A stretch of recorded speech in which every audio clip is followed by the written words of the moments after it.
Bonjour à toutes et à tous, bonjour les enfants. Nous espérons, Papouf et moi-même, que vous allez le mieux possible et nous sommes en tout cas une nouvelle fois très heureux de vous retrouver pour une nouvelle vidéo. Une vidéo qui va faire suite à un travail que nous avons mené en classe avec les élèves qui sont revenus à l'école. Ce travail portait sur le thème de l'air et du vent. Et à l'issue de ce travail, à la fin de ce travail, nous avons réalisé des petites fabrications. Par exemple, un éventail qui permet de créer du vent. Et plus récemment, nous avons aussi fabriqué des moulins à vent qui fonctionnent grâce à la force du vent. Et c'est justement ce type de moulin à vent que nous vous proposons de réaliser chez vous. Vous allez voir que finalement, avec très peu de matériel, vous aussi, vous allez pouvoir créer de chouettes moulins à vent. Si vous êtes prêts, suivez le guide.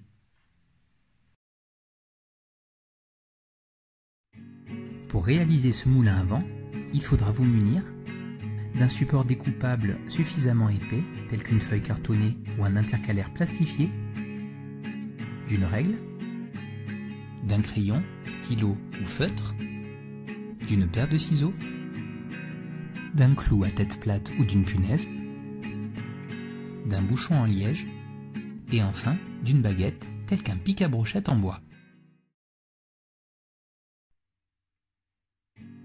Dans un premier temps, il convient de préparer le support à l'aide de quelques tracés avant de confier les étapes suivantes à votre enfant.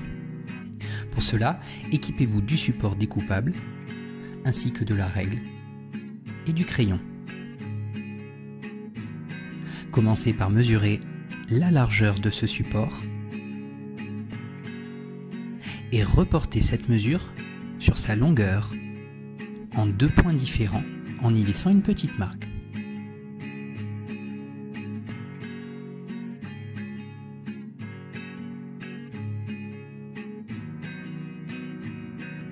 Tracez ensuite un trait passant par ces deux marques.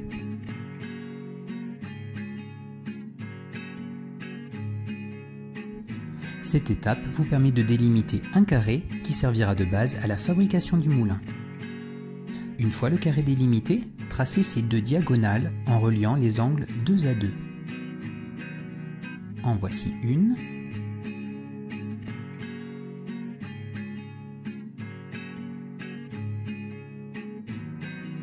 Et voilà l'autre. Les deux diagonales se croisent au centre du carré. Tant que vous avez la règle en main, profitez-en pour mesurer la longueur reliant un angle au centre du carré. Divisez cette longueur en deux et ajoutez-lui un bon centimètre pour placer une nouvelle marque. Par exemple, si la longueur entre un angle et le centre de votre carré mesure 14 cm, la moitié de cette longueur est de 7 cm, 7 cm auquel vous ajoutez 1 cm, ce qui vous donne une nouvelle longueur de 8 cm. Reportez alors cette nouvelle longueur sur les diagonales en partant de chaque angle du carré. À chaque fois, laissez une marque au crayon sur les diagonales. Vous obtenez ainsi 4 marques. 1, 2, 3 et 4. Mettez également bien en valeur le point où se croisent les deux diagonales en y traçant une petite croix. À présent, vous pouvez confier le reste de la fabrication à votre enfant si vous l'en estimez capable. Au programme, découpage sur ligne droite et poinçonnage afin de créer des trous dans le support. On procédera d'abord à l'étape du découpage, en commençant par découper le support le long du premier trait tracé afin d'obtenir un carré.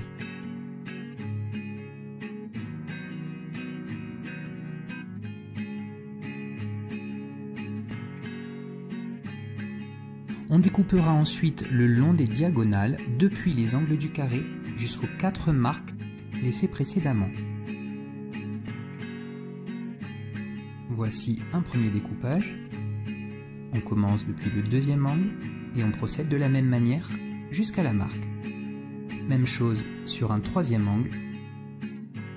Et enfin, même chose en débutant du quatrième angle, toujours en allant jusqu'à la marque laissée précédemment. Une fois ceci fait, on obtient 8 pointes sur le pourtour du carré. Ces 8 pointes seront tour à tour rabattues vers le centre du carré.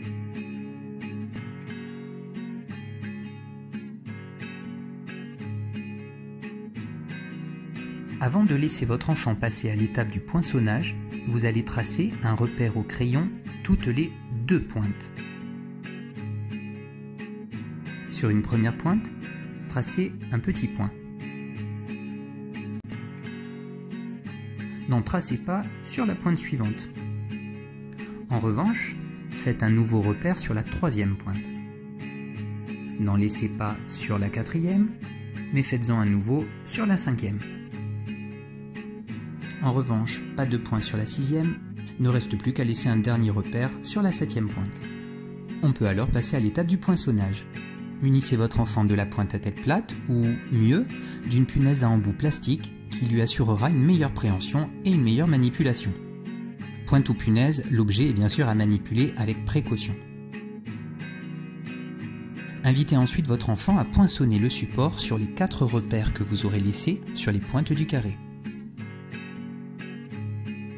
Si cela s'avère compliqué pour lui, n'hésitez pas à lui faire cela à plat, en posant le support sur un morceau de carton épais, un morceau de polystyrène ou même une rondelle de bouchon en liège afin qu'il puisse plus facilement transpercer le support. On obtient alors 4 trous auxquels on ajoutera un 5e en poinçonnant également le centre du carré au croisement des 2 diagonales.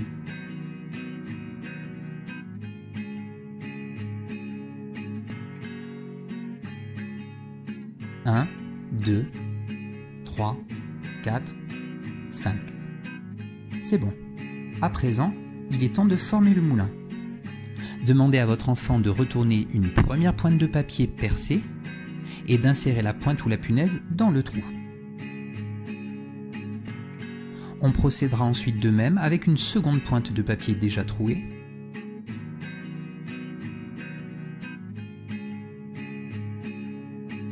Et on répétera la même action avec les 3e,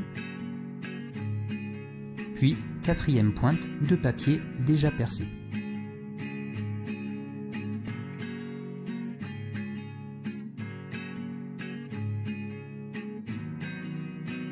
Une fois la pointe ou la punaise passée dans les 4 trous, demandez à votre enfant d'insérer l'objet dans le trou central en le faisant bien dépasser.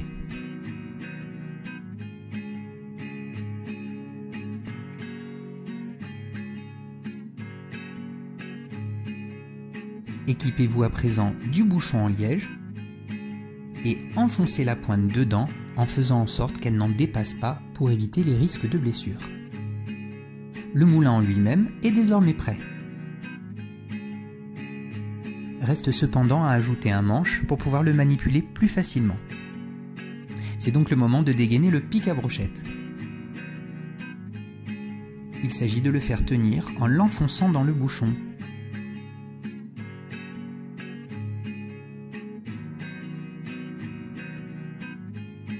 Le moulin est à présent terminé et prêt à subir les assauts du vent au plus grand plaisir de votre enfant.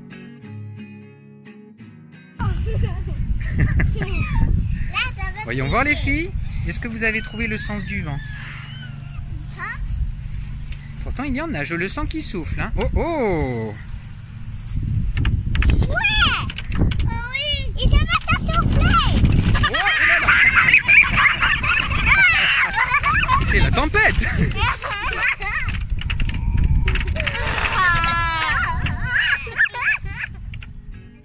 À vous de partager ce moment avec votre enfant. À bientôt!